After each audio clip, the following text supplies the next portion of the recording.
אנחנו פה, משה ודוב, תופרים פה, יש לנו דגל פה. משה, מה האורך של הדגל פה, אתה יודע? 20 על 2. 20 על 2.5, מגילת העצמאות ודגל ישראל, אתם רואים את זה, עוד מעט אתם תראו את זה בפעולה. מה שתופרים פה זה בעצם את המשקולות למטה, שזה בעצם בקבוקים שמחזיקים את המשקל של הדגל למטה. בקבוקי מים, אתם תתפלאו כמה עולה, כמה שקל דבר כזה.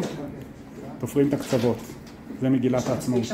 כל זה הולך פה החוצה, לבית של ישראלה, אהבת ציון 23, אנחנו פה על הגג בפנטהאוס. אלה החורים שקדחנו, עשינו את החובקים פה. עוד מעט אתם תראו את הצינור, כל כלי עבודה. ואנחנו נגיע לטקס פריסת מגילת העצמאות. רק להבין מה הולך פה.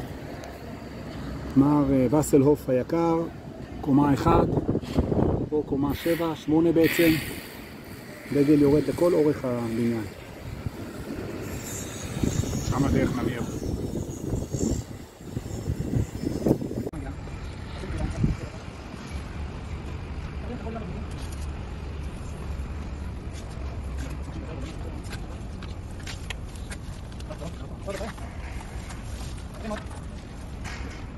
אני מעזק קצת שלי של הכל, תפקיד לך של הכל.